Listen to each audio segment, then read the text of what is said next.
কোন দলে যোগ দিবেন, এই কোন কোন দলে যোগ দিবেন আর কোন দলে যোগ দেওয়া যাবে না।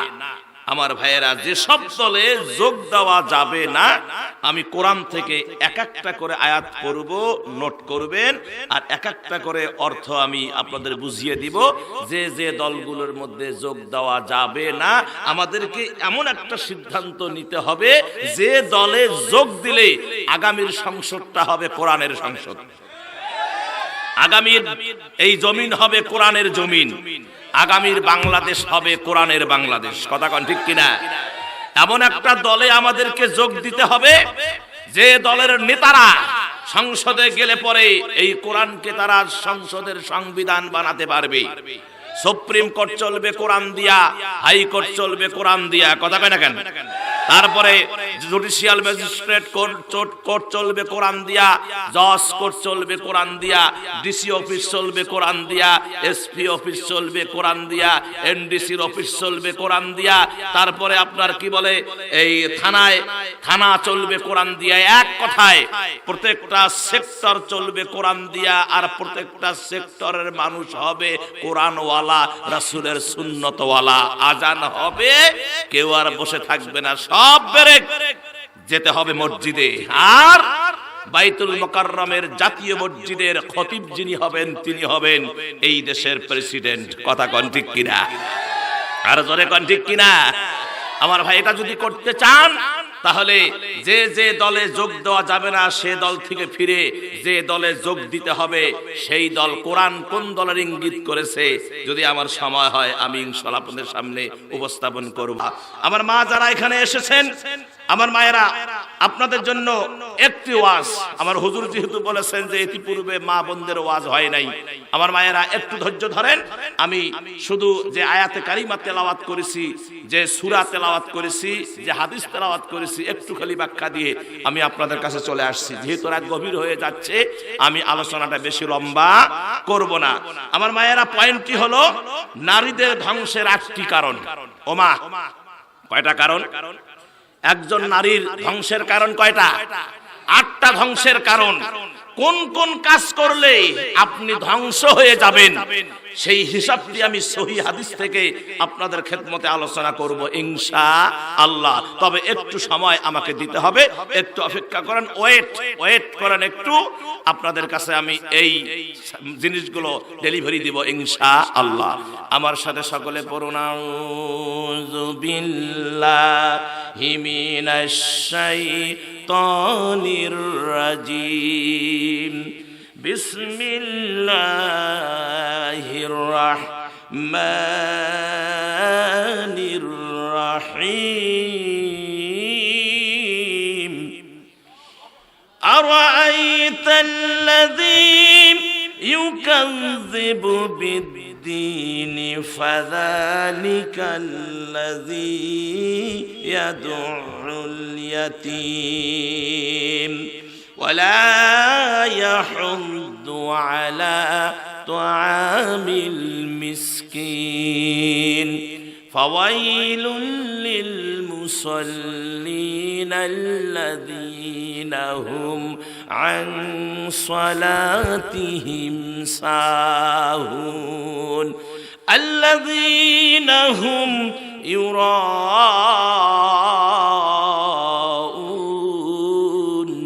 ওয়া ইয়ামনাউনাল মাউন।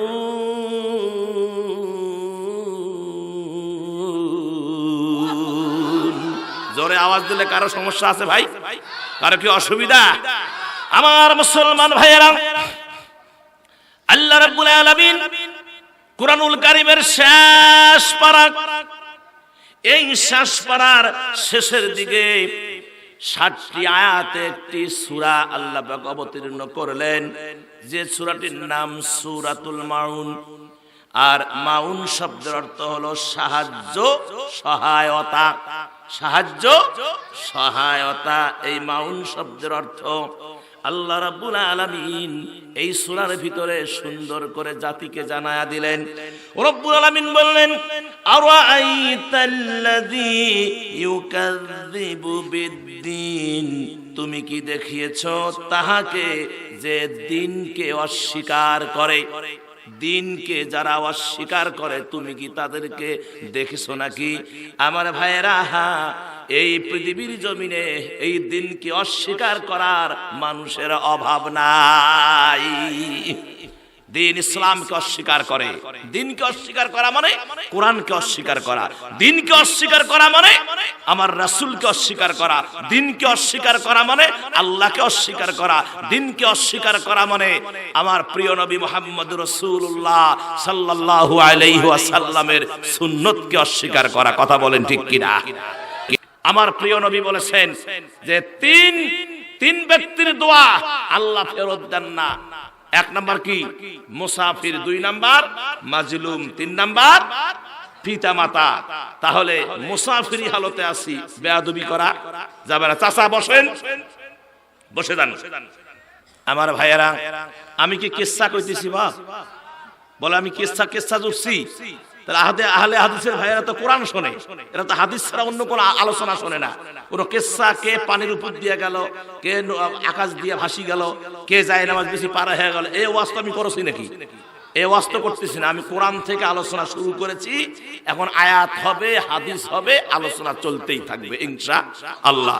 যতক্ষণ আল্লাহ বলেন ততক্ষণ বলতেই থাকবো।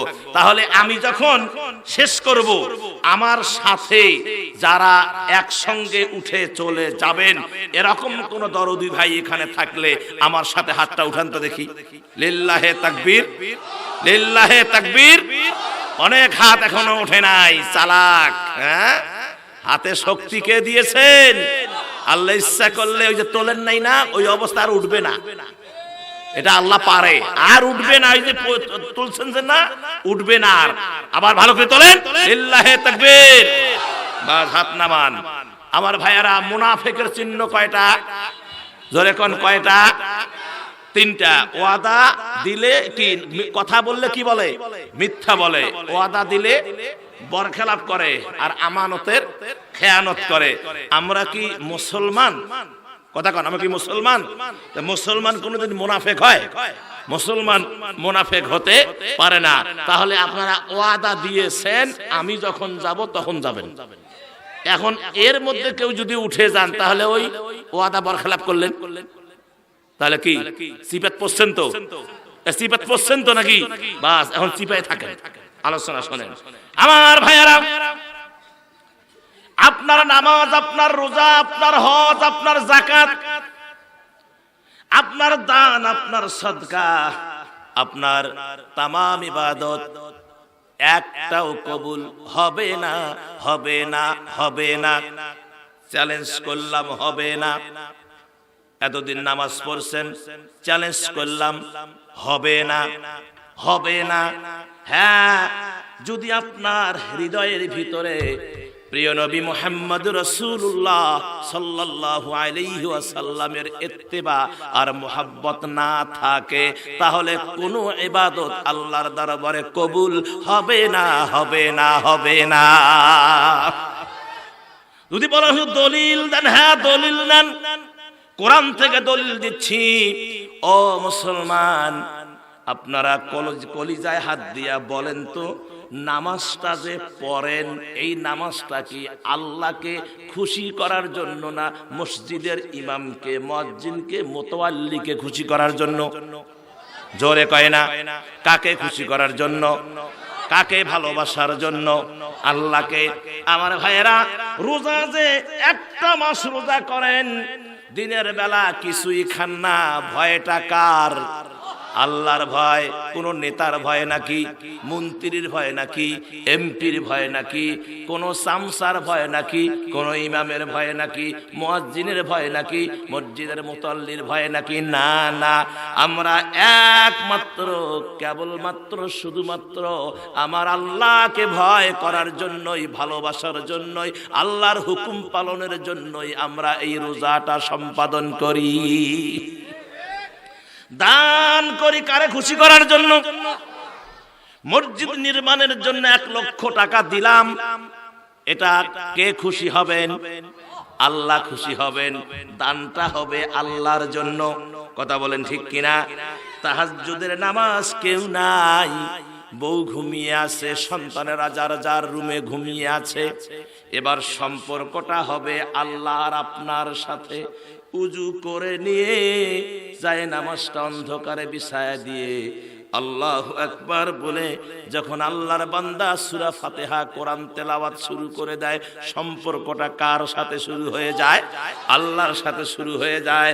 ওরে আমার মুসলমানেরা, কুপতলা গাইবান্ধা চাপা দহের মুসলমান, সব যদি আল্লাহর জন্যই হয়, আমার আল্লাহ বললেন, ও আমার বান্দারা, নবী গো আপনি বলে দেন সূরা আল ইমরানের 31 নম্বর আয়াত, কুল ইন কুনতুম তুহিব্বুনাল্লাহ